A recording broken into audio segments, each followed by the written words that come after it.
Alright, so this soldering iron here is definitely more suitable for this kind of stuff. So we're at 21%, and it was at 5% not too long ago. It doesn't really seem to cut out if I wiggle it. And I can actually go in here if I really want to. I can tighten up that connector just by doing a few things. But, you know, I don't want to fiddle with it too much. So what I did was I got in here and I reflowed the connector. I just watched a video of somebody doing one of these. It was painful to watch. He had one that was much worse. The actual connector was completely ripped out. So a bunch of the pads that he had were gone. See, we just went up to 22%. Now, I bought this at Goodwill like a week or two ago, 3 weeks ago, whatever, somewhere, like right after Christmas, I think. And it always kind of charged really slow and had to be just perfect. You know, I think the battery's fine on it. We were looking at that too. I think you can get the battery for about $22. Which is like, by the time that you get into doing all this, like, so $22 for the battery, $6 for a new USB port. And the trouble that it takes to actually replace the port is pretty significant.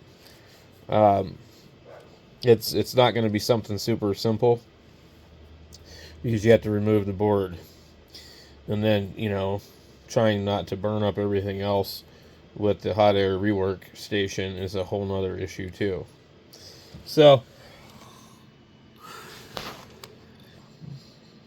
I don't see it cutting in and out or anything. So I think that might be good. Now, I'm tempted to apply some solder, but I don't know. We already bought him a new tablet, so there's a good chance that this one won't see any use anyways. I just wanted to see if I could fix it. So it's got the case here. They had glued this damn thing. They glued it. The rest of it's stuck to this. So the kickstand broke, and they glued it. I'm always amazed at how stupid people are. You glued the kickstand with this case on the tablet. How could you be that dumb? So, when I first was trying to figure out what this thing was, and it was at the Goodwill, I basically ripped this out of the back of it. Now, I might be able to take a razor blade very carefully and actually slice this off of here and then like reinsert it in the back of that.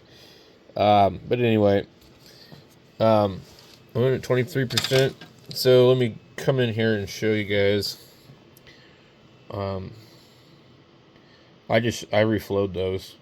You can see the blob of solder on the corner. I actually started to do that. The problem with these things is that they wick the heat really fast. And if you add solder, you're just going to make a mess. Let me see if I can set this down. And we'll zoom in.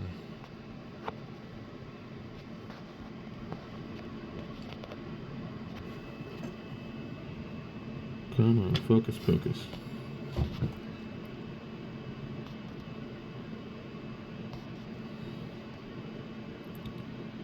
So a couple of these look kind of questionable. So if the connector is not physically broken, I don't see a reason to remove it. Now, you see right there where those little prongs go in? That kind of is where they wobble out and stuff. That's what locks them in. And also the connector will kind of wobble out. So if you're real careful, you can kind of squeeze it with pliers and bring it back to its original shape. But if you're not careful, then you break it. So with this one here, in order to replace it, you got to remove this, which has a little connector. These things are all super tiny. Like, literally everything we're dealing with nowadays might as well just be alien technology. I mean, can you replace any of these? I mean, look. There's my finger. You try and replace one of those and let me know how that works. We've gotten to the point where things are just actually too small. There's no reason that they need to be as small as they are. They could go a little bit bigger, but see, the thing is, they're pushing the limits of what they can manufacture to make a product really small. But this technology is crazy. I don't feel like we came up with this stuff on our own. I feel like this is reverse engineered technology that they've acquired from somewhere else. Call me crazy or whatever you want, but how did we go from vacuum tubes to this in less than how many years?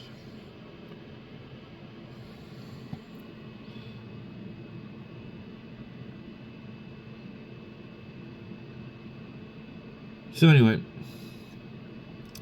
the video where the guy did those two in the middle were ripped up. There's actually three in the middle, but I guess the outside ones provide power. So he is able to get his to work. He wouldn't have any data connectivity. But this stuff is also freaking delicate. It's like, cool. Well, what do you do when it's no good? You throw it away. Because who in the hell is going to be able to do this repair? The average person can't do this stuff. So, anyway, guys, I think we're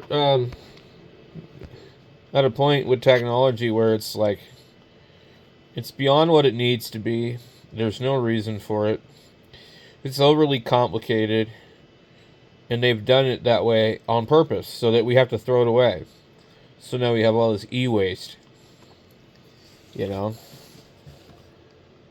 And the Chinese people, they don't give a crap. Their government doesn't care. They want to take over everything. And if you can fix their products, then you're not going to keep buying their stuff.